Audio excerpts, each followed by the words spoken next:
আসসালামু আলাইকুম, কেমন আছে সবাই?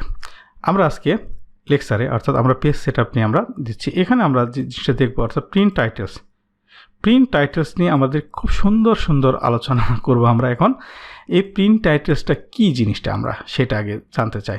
প্রিন্ট টাইটেলস অর্থাৎ আমার যে প্রিন্টটা হবে এই প্রিন্টটা কেমন হবে। একটা হচ্ছে প্রিন্ট এরিয়া, আমাদের কতটুকু প্রিন্ট জায়গা এরিয়া হবে। অর্থাৎ আমাদের এখানে যেমন আমাদের আছে A1 রো থেকে শুরু হয়ে আমরা এখানে কে অর্থাৎ 4124 পর্যন্ত আছে, এটাকে আমরা দিতে পারতেছি। তারপরে আমাদের rows to repeat to top, এই জিনিসটার কাজটা কি খুবই খুবই ইম্পর্টেন্ট। আমরা এই জিনিসটা খুবই আমাদের দরকার হয়। ধরেন আমরা এটাকে নিয়ে আসি এদিকে। আমরা এখন যদি প্রিন্ট প্রিভিউ মোডে যাই, তাহলে আমরা যদি এখন প্রিন্ট দিই অর্থাৎ পেজ নাম্বার 1-এ আমরা দেখতে পাচ্ছি এখানে আমাদের যে হেডারটা আছে, যে ইয়েলো মার্ক যেটা হেডারটা আছে, এই হেডারটা আমি যদি সেকেন্ড পেজে যাই, নাই, সেকেন্ড পেজে নাই। এখন কথা হলো এখানে আইডি আমরা বুঝতে পারতেছি, বা এটা মোবাইল নাম্বার আমরা একটা দিয়েছি ডেমোডেট, বা এখানে হয়তো বা এই আরও কিছু থাকতে পারে। কিন্তু আমার সেকেন্ড পেজে যদি বা আমি কাউকে প্রিন্ট দিই, এটা কি আইডি নাম্বার না এটা মোবাইল নাম্বার, কোনটা আইডি নাম্বার?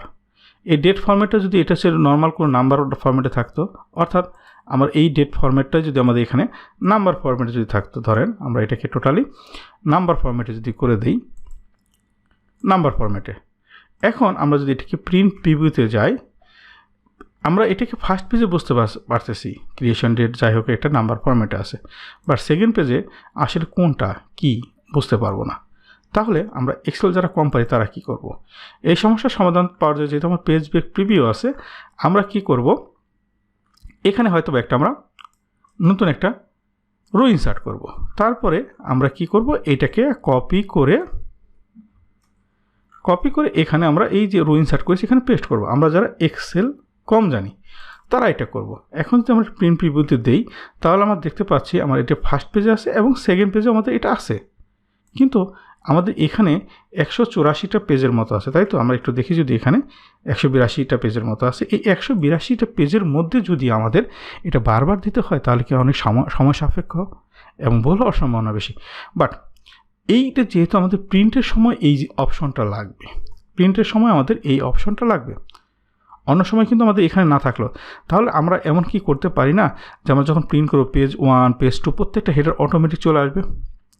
প্রথমত হচ্ছিল যদি এটা চলে আসে তাহলে আমাদের এটাকে খুব সহজে আনা যাচ্ছে এবং সময় কম লাগতেছে এবং কাজটা আমাদের ইফেক্টিভ হচ্ছে। তাহলে এইটা করতে যদি চাই, তাহলে আমরা এই যে প্রিন্ট টাইটেলস পেজ লেআউটে প্রিন্ট টাইটেলস, অথবা আমরা যদি এই অ্যারো বাটনে ক্লিক করি, এখানে যে শিট অপশন আছে এই শিট অপশনে আমরা যাব। এই শিট অপশনে যাওয়ার পরে বা আমরা এখানে যদি যাই, এখানে থেকেও নিতে পারি, এখান থেকে এখানে রোজ টু রিপিট অ্যাট টপ, অর্থাৎ কোন রোটা আমাদের এই রিপিট হবে সব সময়।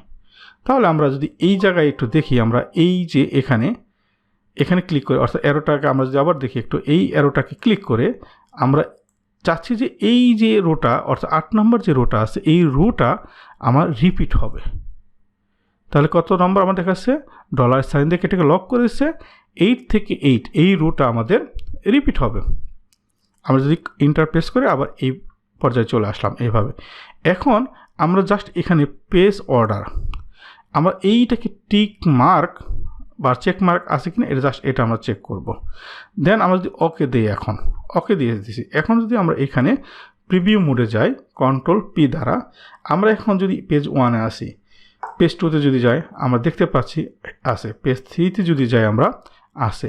এইভাবে যদি আমরা ধরেন 50 নম্বর পেজে যদি যাই, তাহলে আমরা দেখতে পাচ্ছি এই জিনিসটা আমাদের এখানে আছে। তাহলে আমরা এই জিনিসটা অটোমেটিক নিয়ে আসতে পারি। সেক্ষেত্রে হয়তো পেজ ছিল 82, সেখানে পেজ হয়ে গেছে 85, 3টা পেজ বেড়েছে, বাট আমাদের কাজটা মুহূর্তের মধ্যে হয়ে গেছে। যে কাজটা আমাদের হয়তো বা 1 থেকে 1.5 ঘন্টা লাগতো, সেটা আমাদের মুহূর্তে 1 মিনিটের মধ্যে করে ফেলতে পারতেছি।